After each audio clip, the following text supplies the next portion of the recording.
Today we're going to talk about what to do if your ex contacts you during a no contact rule.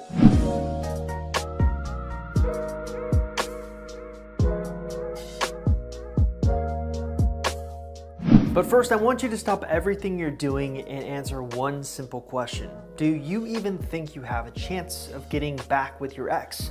Assuming that's what you want to use your no contact rule for. Well, if you are confused or don't have a clear answer to that question, I've got great news. I put together a special resource on my website, www.exboyfriendrecovery.com. It's a quiz. It's designed to tell you what kind of chance you have of getting your ex back. Now, if you're interested in taking the quiz, it is really easy. Just look in the description link below this YouTube video and click on that link. All right. That's pretty simple. Now let's talk about what to do if you're in the middle of a no contact rule and your ex contacts you. Now, the first thing we should do is define what we consider to be, or what I consider to be, a no contact rule. The no contact rule is a predetermined amount of time during which you cut off all communication with your ex without explanation. Now, when I teach this rule to most people, their first initial reaction is, wait, won't that make my ex really angry? Well, yeah, that's kind of the point. Look, at the end of the day, it doesn't matter if your ex is angry with you, because if you do it right, you're gonna set yourself up for a situation that everything's gonna snowball in your favor when you finally do get in contact with your ex. There's just one problem. Most of the people who try the no contact rule will break it because their ex will contact them. You see, your mind is automatically finding ways to process this breakup, and so it finds interesting ways to rationalize why you should get back in contact with your ex. Now, my mantra is KISS. Keep it super simple. Here's the super simple view of the no contact rule. There's only one rule that you have to follow. Do not break it. That means that you will not be responding to any text messages, phone calls, emails, or any type of message he might send through any channel. Of course, it can be extremely difficult if you do receive a text message or email from your ex to sit there and say, you know what, I'm going to ignore it.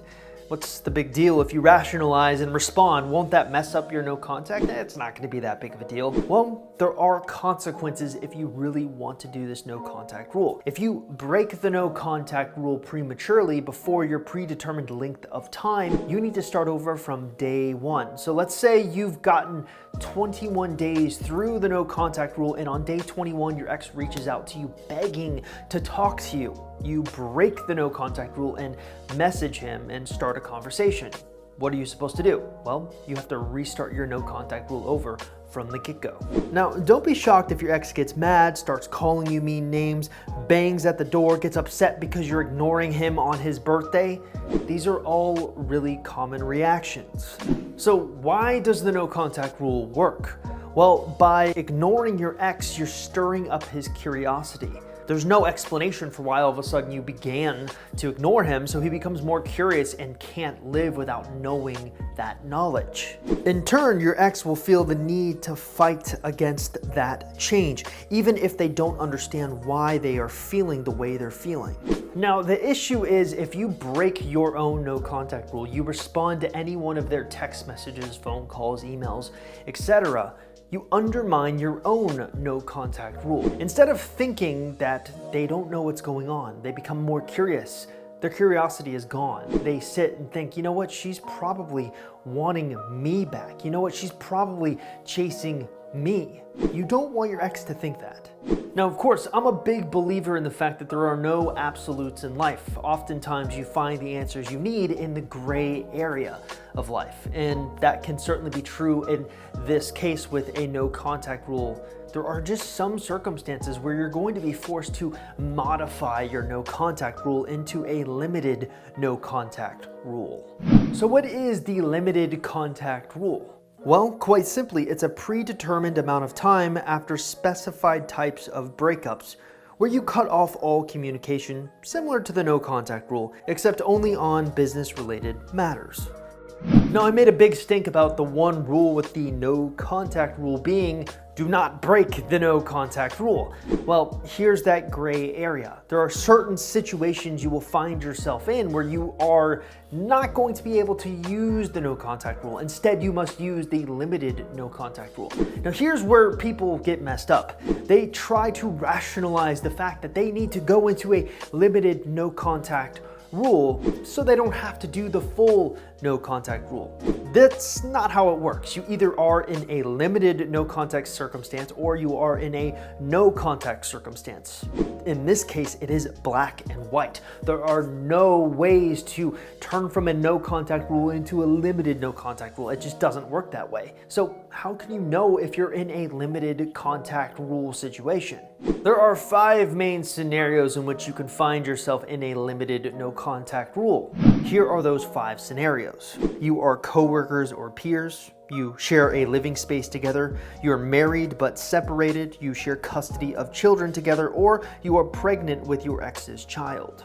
In these 5 scenarios, the question isn't will you break the no contact rule? You have to break the no contact rule. That is why we do not recommend no contact rules in those circumstances. We instead recommend limited no contact rules. Basically, you're just keeping things strictly business. You're only talking about those important scenarios that need to be talked about. But how do you handle that if you have a child, for example? Well, instead of responding to an ex's attempts to create a conversation over text about the weather, you're going to ignore those type of conversations. You're only going to be talking to your ex about things related to your children. Well, what about the shared living space? How do you handle circumstances like that? Well, you simply do a no contact rule, except when you're in your ex's vicinity, you're just going to keep things strictly business. You're not going to start a conversation with them, but if you're sharing a living space and you have breakfast, for example, and your ex walks in on the breakfast and says something to you, you don't want to be rude to them.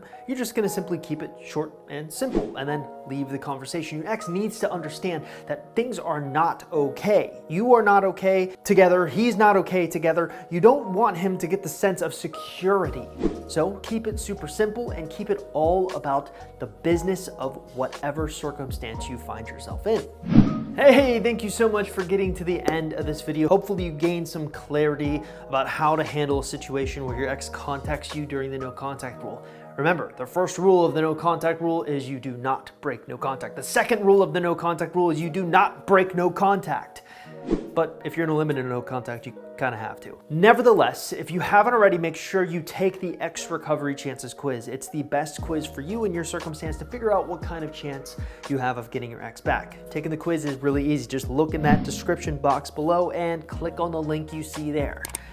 Also, if you're a little unsure about how all this works and you have some follow-up questions, simply ask a question in the comments section of this YouTube channel. We want to respond to you. Believe me. I'll see you guys next time.